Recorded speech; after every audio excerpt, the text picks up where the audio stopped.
Hello friends, welcome to let's uncomplicate. Myself Geeta. आज हम discuss करेंगे क्लास 6 की हिस्ट्री, एनसीईआरटी की बुक हिस्ट्री में चैप्टर 12। इससे पहले हम चैप्टर 11 तक कर चुके हैं और आज जो है आखिरी चैप्टर 12 है। इसके बाद जो है आपकी 6 क्लास की हिस्ट्री खत्म हो जाती है। आपको 6 क्लास की जो जितने भी पूरी सीक्वेंस वाइज वीडियो प्लेलिस्ट में सोशल साइंस की प्लेलिस्ट बनी हुई है वहाँ पे मिल जाएगी, तो आप वहाँ से जो है अपनी तैयारी अच्छे से कर सकते हैं। अब कई लोगों को प्रॉब्लम होती है कि प्लेलिस्ट तक कैसे पहुँचे, वो जो है मैंने चैप्टर 9 की वीडियो में बता रखा है, लेकिन फिर भी किसी को नहीं पता चलता है। बहुत लोगों को पता होगा, बहुत लोगों को नहीं पता होगा। तो जिनको नहीं पता है वो कमेंट सेक्शन में पूछ सकते हैं, मैं पूरी उनकी हेल्प करूंगी कि वो अच्छे से अपनी वहाँ मतलब आप उनको पूरी वीडियो मिल जाए और वो अच्छे से अपनी तैयारी कर सकें। तो आपको अगर वीडियो नहीं मिलती है तो आप मुझे कमेंट सेक्शन में पूछ सकते हैं। और फ्रेंड्स, आपसे एक रिक्वेस्ट है कि वीडियो अंत तक देखिए और इसका फीडबैक ज़रूर दें, क्योंकि आपके फीडबैक से ही मुझे एक मोटिवेशन मिलेगा, मुझे पता चलेगा कि आपको कितना समझ में आया और मुझे आगे वीडियो बनाने में और हेल्प मिलेगी। और मुझे लगेगा कि आप देख रहे हैं तो मतलब मेरे बनाने का फ़ायदा है। तो अंत तक ज़रूर देखिएगा। और आपसे एक चीज़ और मैं बोलूँगी कि आप अपना नोट्स प्रिपेयर करें ताकि आपको रिवीजन के लिए सही रहे। वैसे तो आप अगर ये वीडियो 2 से 3 बार देख लेंगे तो आपको क्लियर हो जाएगा, लेकिन फिर भी आप जो है अपना नोट्स प्रिपेयर करेंगे तो आगे के लिए आपको, क्योंकि एनसीईआरटी जो है हमारी बेसिक होती है, तो आपके लिए ये सही रहेगा। और मैं ये कह सकती हूँ कि अगर क्लास 6 क्लास की मतलब जो अगर हिस्ट्री जो है उससे अगर कोई क्वेश्चन आएगा तो वो आपका नहीं छूटेगा, ये मैं दावे के साथ कह सकती हूँ। इसलिए आप ये टू दी पॉइंट्स पे पूरा, कहीं भी कि सोर्स कहीं और का नहीं है, सिर्फ पूरा एनसीईआरटी का सोर्स है, इसलिए ये थोड़ी बेसिक चीज़ें हैं। तो आपको ये टू दी पॉइंट्स में मिल रहा है तो आप इसको एज इट इज़ लर्न कर सकते हैं। बाकी आपकी मर्जी है, जैसे भी करें। और अगर आपको लगता है वीडियो से हेल्प मिल रही है तो प्लीज़ एक लाइक कर दीजिएगा और लोगों के साथ शेयर कीजिए ताकि और लोग जो है अपने पढ़ सके और विदाउट कोचिंग जो है अपना सीटेट क्लियर कर सकें। और अगर आपने चैनल को सब्सक्राइब नहीं किया है तो सब्सक्राइब कर लीजिए और बेल आइकन को प्रेस कर लेना ताकि आने वाली वीडियो की नोटिफिकेशन आपको टाइम से मिले और अपनी तैयारी आप अच्छे से कर सकें। अब बिना टाइम वेस्ट किए हम स्टार्ट करते हैं। इस चैप्टर में जो है बताया गया है इमारतें, चित्र और किताबों के बारे में। तो सबसे पहले जो है लौह स्तंभ की बात की गई है। तो लौह स्तंभ जो है महरौली में मतलब कुतुब मीनार परिसर में खड़ा एक लौह स्तंभ है जो कि 1500 साल पहले बनाया गया था। अब कहा जाता है कि इसकी ऊंचाई जो है कितना है, 7.2 मीटर है और इसका वजन 3 टन से भी अधिक बताया जाता है। इस पर एक खुदा एक अभिलेख है जिसमें चंद्र नामक एक राजा की जो है चर्चा की गई है, एक सम्राट की चर्चा की गई है जो कि संभवतः गुप्त वंश के थे। तो किसकी मतलब कि जो आपका अभिलेख है मतलब लौह स्तंभ है, वहाँ पे एक अभिलेख जो खुदा हुआ है उस पर चंद्र नामक शासक की चर्चा की गई है। किसकी चर्चा? चंद्र नामक शासक की। अब इमारतों के बारे में पढ़ते हैं। इमारतों जो ये ईंटों और पत्थरों की थी। तो सबसे पहले हम इसमें स्तूप के बारे में पढ़ेंगे और बहुत ही इंपॉर्टेंट है, ध्यान से देखिएगा, इसमें बहुत सारी चीज़ें समझने को है। स्तूप का शाब्दिक अर्थ होता है टीला। इसका आकार गोल, लंबा, छोटा, बड़ा हो सकता है। तो स्तूप का शाब्दिक अर्थ क्या है ये भी पूछा गया है, क्या होता है? टीला। इसका आकार कैसा होता है वो भी पता होना चाहिए। स्तूप के भीतर एक छोटा सा डिब्बा रखा होता है जिसमें बुद्ध या उनके अनुयायियों के अवशेष होते हैं। अवशेष का मतलब उसमें दांत, हड्डी, राख या उनके द्वारा प्रयुक्त की जाने वाली कोई भी कीमती चीज, पत्थर या सिक्के हो सकते हैं। तो आप सबसे पहले समझ लीजिए कि देखिए आपका ये जो है, मैं एक चीज़ समझा देती हूँ। सबसे पहले जो है आपका एक बुद्ध का जो ये धातु मंजूसा होता था, इसके अंदर जो है बुद्ध के अवशेष या उनके अनुयायियों के अवशेष रखे जाते थे।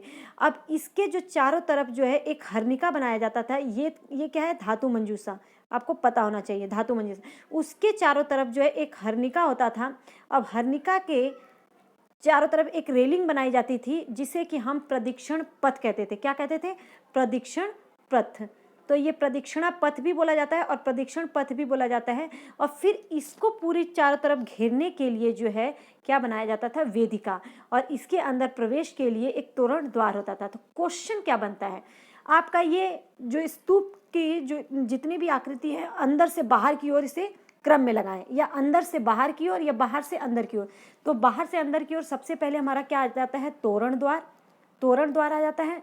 फिर उसके बाद जो है ये आपका जो है इसको बोला जाता है वेदिका। क्या बोला जाता है? वेदिका। तो ये भी आपको पता होना चाहिए, ये वेदिका होता है। और वेदिका के बाद जो हमारा प्रदक्षिणा पथ आता है, प्रदक्षिण पथ आता है, फिर हर्निका, फिर धातु मंजूसा। होप सो अच्छे से क्लियर हो गया होगा। अब देखो प्रदक्षिण पथ के बारे में जान लीजिए। स्तूप के चारों ओर, मैंने बताया था ना, जो धातु मंजूषा होता था, स्तूप के चारों ओर परिक्रमा के लिए एक वृत्ताकार पथ होता था जिसे प्रदक्षिण पथ कहते हैं।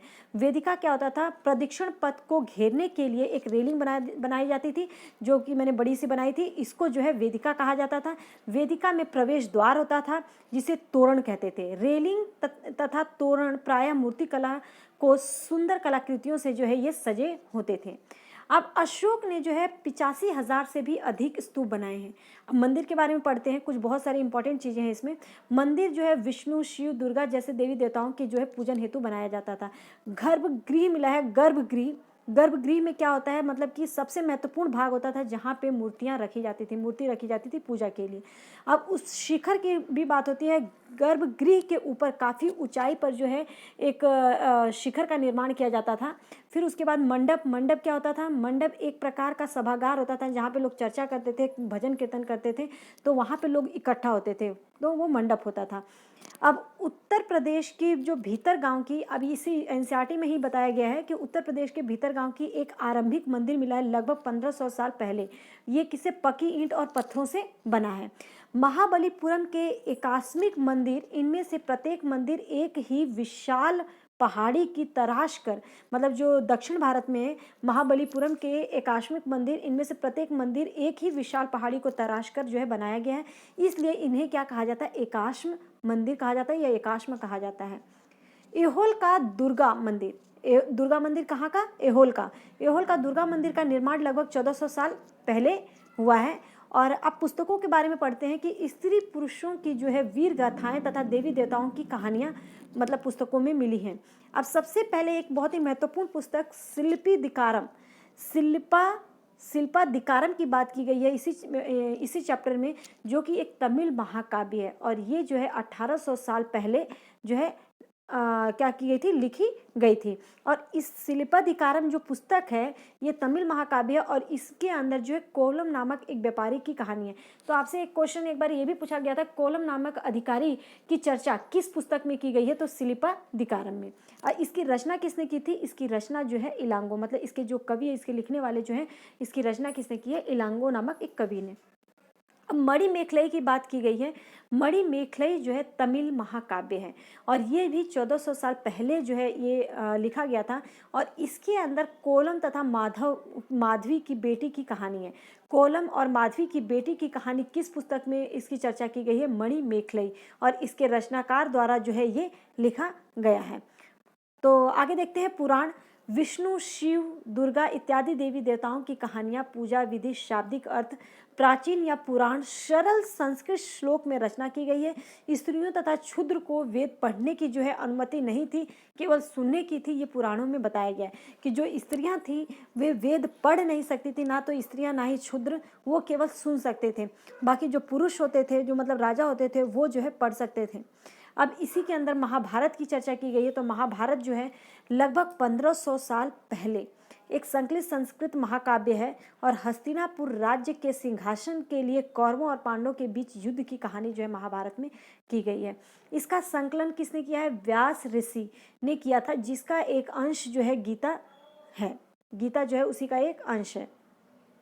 अब रामायण की बात करते हैं कि कौशल के राजकुमार राम पत्नी सीता के अपहरण की जो है इसमें चर्चा की गई है। 14 वर्ष वनवास उन्होंने किया था, अधर्म पर धर्म की जीत हुई थी। और संस्कृत रामायण के लेखक जो है वाल्मीकि हैं और रामचरितमानस के कौन है, तुलसीदास। ये पता होना चाहिए। संस्कृत रामायण जो है उसके लेखक वाल्मीकि हैं और रामचरितमानस के तुलसीदास। अब जातक क्या है, जातक जो है ये जैन धर्म की एक पुस्तक है। और पंचतंत्र क्या है, विश्व, देखिए ये टू दी पॉइंट्स में, आपको कहीं से भी कुछ भी और लिखने की या याद करने की जरूरत नहीं है। ये आपके सामने पूरा टू दी पॉइंट्स में नोट्स मिल रहा है और एज इट इज़ आपको लर्न करना है, आपको बुक खोलकर देखने की भी जरूरत नहीं। उसमें जो जो इंपॉर्टेंट चीज़ें थी उन सबको जो है मेंशन किया गया है। पंचतंत्र जो है विश्व में सबसे अधिक भाषा अनुवाद होने वाली पुस्तक है। विश्व में सबसे अधिक लोकप्रिय पुस्तक जो है कौन सी है, पंचतंत्र। अब आर्यभट्ट के बारे में जान लेते हैं कि आर्यभट्ट जो है ये एक गणितज्ञ तथा खगोल शास्त्री दोनों थे। आर्यभट्ट ने आर्यभट्टीय नामक पुस्तक लिखी है। आर्यभट्टीय नामक पुस्तक किसने लिखी है, आर्यभट्ट ने। इसमें उन्होंने लिखा है कि दिन और रात पृथ्वी की अपनी धुरी पर चक्कर काटने की वजह से होता है और ग्रहण के बारे में जो है इन्होंने वैज्ञानिक तर्क भी दिया है। वृत्त की परिधि, मापन की विधि इत्यादि के बारे में जो है इन्होंने बताया है।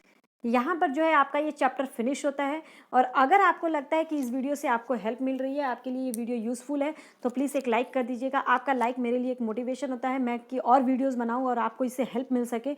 और आप जो भी कमेंट करेंगे, कैसी वीडियो लगी ज़रूर बताइएगा। फीडबैक मेरे लिए बहुत ज़्यादा ज़रूरी है, तो आपको जैसा भी लगा हो आप वो ज़रूर बताइए। और इससे अगर थोड़ी सी भी आपको हेल्प मिली हो, आपके लिए यूज़फुल हो, तो प्लीज़ एक लाइक कर दीजिएगा और चैनल को सब्सक्राइब कीजिए, लोगों के साथ शेयर कीजिए ताकि ज़्यादा से ज़्यादा लोगों को हेल्प मिल सके। Thank you.